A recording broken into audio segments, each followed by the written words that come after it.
ದೇವರನ್ನು ಪೂಜೆ ಮಾಡುವಾಗ ಖಂಡಿತವಾಗಿ ನೆನಪಿಟ್ಟುಕೊಳ್ಳಬೇಕಾದ 21 ವಿಷಯಗಳು. ನಾವು ದೇವರ ಪೂಜೆ ಮಾಡುವಾಗ ಪೂರ್ಣ ಫಲ ನಮಗೆ ದೊರಕಬೇಕೆಂದರೆ ಕೆಲವೊಂದು ನಿಯಮಗಳನ್ನು ಪಾಲಿಸಿದರೆ ಸಂಪೂರ್ಣ ಫಲ ನಮ್ಮದಾಗುತ್ತದೆ. 1. ದೇವರಿಗೆ ಹಿಂದಿನ ದಿನ ಮುಡಿಸಿದ ಹೂವನ್ನು ಚೆನ್ನಾಗಿದೆ ಎಂದು ಮತ್ತೆ ಪೂಜೆಗೆ ಬಳಸಬಾರದು. ಹಿಂದಿನ ದಿನದ ಹೂವನ್ನು ತೆಗೆಯದೆ ಪೂಜೆ ಮಾಡಿ ದೀಪ ಹಚ್ಚಬಾರದು. 2.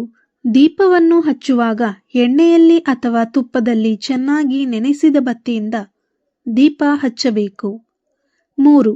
ದೀಪಕ್ಕೆ ಯಾವಾಗಲೂ ಒಂದು ಬತ್ತಿಯನ್ನು ಹಾಕಬಾರದು. 2 ಬತ್ತಿಯನ್ನು ಸೇರಿಸಿ ದೀಪ ಹಚ್ಚಬೇಕು. 4.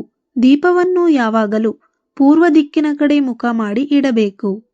5.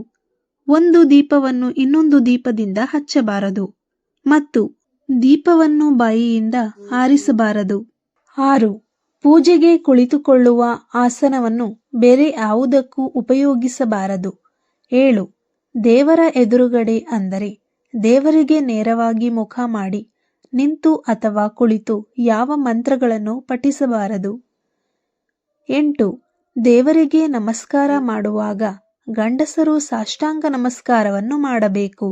ಹೆಂಗಸರು ಮಂಡಿಯೂರಿ ನೆಲಕ್ಕೆ ತಾಗಿಸಿ ನಮಸ್ಕಾರ ಮಾಡಬೇಕು. 9. ತುಳಸಿ ದಳವನ್ನು ಹೆಂಗಸರು ಕೀಳಬಾರದು ಹಾಗೂ ಮಧ್ಯಾಹ್ನ ಮತ್ತು ಸಂಜೆ ತುಳಸಿಯನ್ನು ಕೀಳಬಾರದು. 10. ಪ್ರಸಾದವನ್ನು ಸ್ವೀಕರಿಸುವಾಗ ಮೊದಲು ಕಣ್ಣಿಗೆ ಒತ್ತಿಕೊಂಡು ಮಹಾಪ್ರಸಾದವೆಂದು ಸ್ವೀಕರಿಸಬೇಕು. 11. ದೇವರ ಕೋಣೆಯ ಪೂರ್ವಾಭಿಮುಖವಾಗಿದ್ದರೆ ನಾವು ಉತ್ತರ ದಿಕ್ಕಿಗೆ ಕುಳಿತು ದೇವರನ್ನು ಪೂಜಿಸಬೇಕು. ಹಾಗೆ ದೇವರ ಕೋಣೆ ಉತ್ತರಾಭಿಮುಖವಾಗಿದ್ದರೆ ನಾವು ಪೂರ್ವಾಭಿಮುಖವಾಗಿ ಕುಳಿತು ದೇವರನ್ನು ಪೂಜಿಸಬೇಕು. 12.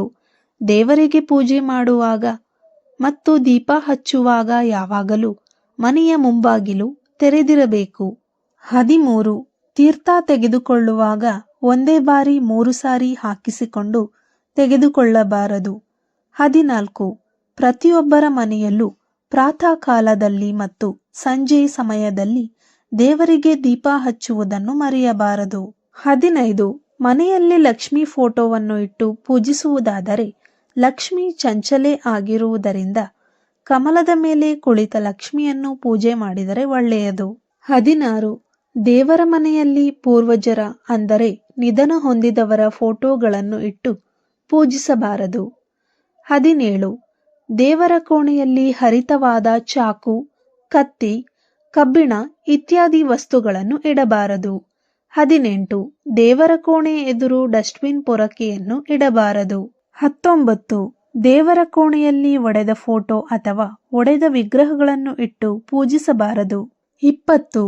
ದೇವರ ಕೋಣೆಯಲ್ಲಿ ಪಂಚಪಾತ್ರೆ ಅಥವಾ ತಾಮ್ರದ ಚೊಂಬಿನಲ್ಲಿ ಯಾವಾಗಲೂ ನೀರನ್ನು ಇಟ್ಟಿರಬೇಕು. 21. ಧೂಪ, ದೀಪ, ಆರತಿಯನ್ನು ಬೆಳಗುವಾಗ ಮಾತ್ರ ಗಂಟೆಯನ್ನು ಬಾರಿಸಬೇಕು.